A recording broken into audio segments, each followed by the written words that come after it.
Amaury Berthet, bonjour. Bonjour. En cette rentrée littéraire, vous publiez votre premier roman, intitulé Le Diplôme.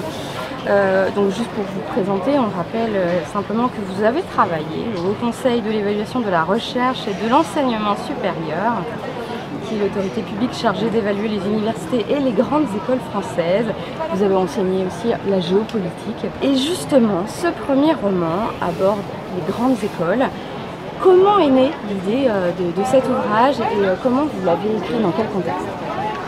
Alors j'ai écrit cet ouvrage pendant le premier confinement et pendant les couvre-feux qui se sont succédés. L'idée de l'écrire, je l'ai toujours eu en moi, l'envie de l'écrire. Mais j'ai longtemps repoussé le moment de m'y mettre parce que je me sentais pas légitime, parce que j'avais pas beaucoup lu, j'avais pas beaucoup vécu. Et puis quand le confinement est arrivé, je me suis dit il faut se lancer, c'est le moment ou jamais.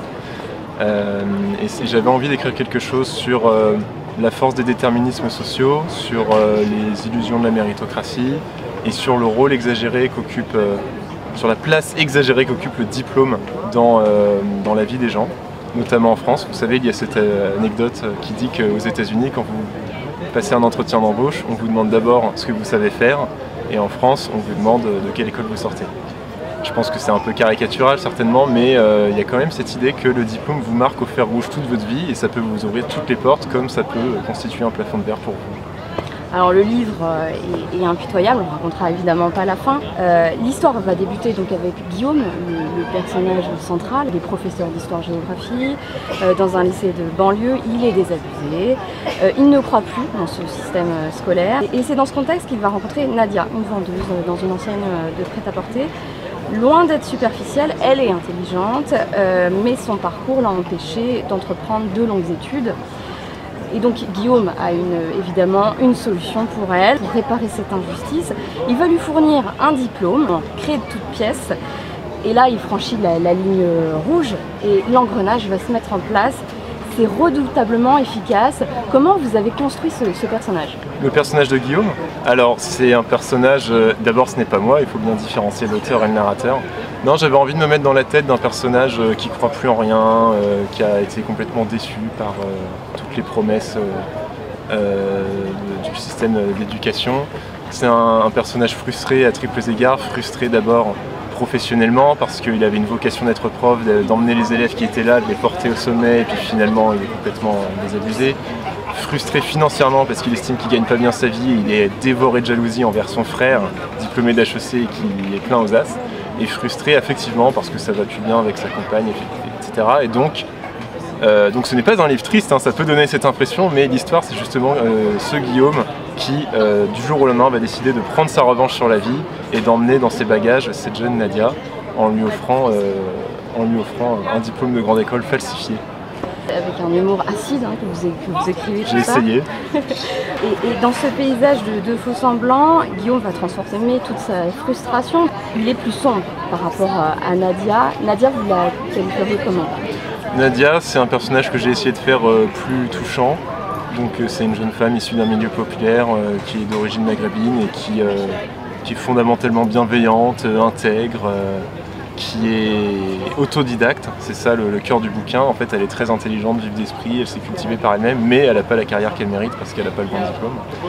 Et donc, justement, c'est ce faux diplôme qui fait qu'elle va réussir à monter toutes les étapes sans que la supercherie ne soit mise au jour, précisément parce qu'en fait, elle est compétente.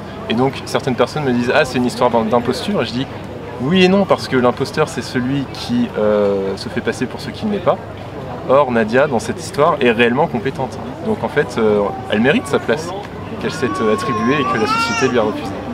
Alors un petit mot aussi sur Anaë, qui est étudiante et qui va fréquenter notre professeur d'histoire-géo. Elle aussi, elle a une vie qui est quand même assez compliquée. Oui, alors Anaë, c'est un personnage d'étudiante très ambitieuse qui décide de se prostituer pour payer ses études.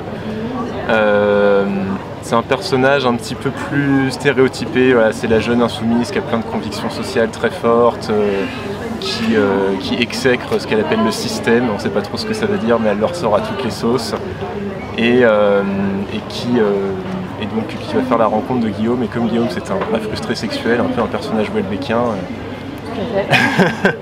Du coup voilà, je ne veux pas dévoiler la suite, mais une histoire se mêle, une relation se mêle entre eux et ça laisse place à beaucoup de rebondissements. Bon, en tout cas, c'est un très beau livre à lire, un livre puissant. On n'en sort pas indemne. On réfléchit encore beaucoup après avoir refermé ce livre. Est-ce que ça vous a donné envie d'écrire un deuxième ouvrage? Quelle est la suite? Est-ce que ce livre va voyager? Vous allez continuer à faire de la promotion justement de ce livre? Moi c'est mon premier roman, donc quand je l'ai envoyé par la poste il y a 8 mois, je pensais pas être édité, je pensais pas être là pour cette rentrée littéraire, donc je suis très content. J'ai évidemment envie d'en écrire un deuxième, je ne sais pas encore quel sera le thème. Ça prend du temps, écrire ça se fait sur le temps long, c'est chronophage, donc disons dans les 2-3 prochaines années j'y réfléchirai. Et vous reviendrez à Nancy? Avec plaisir.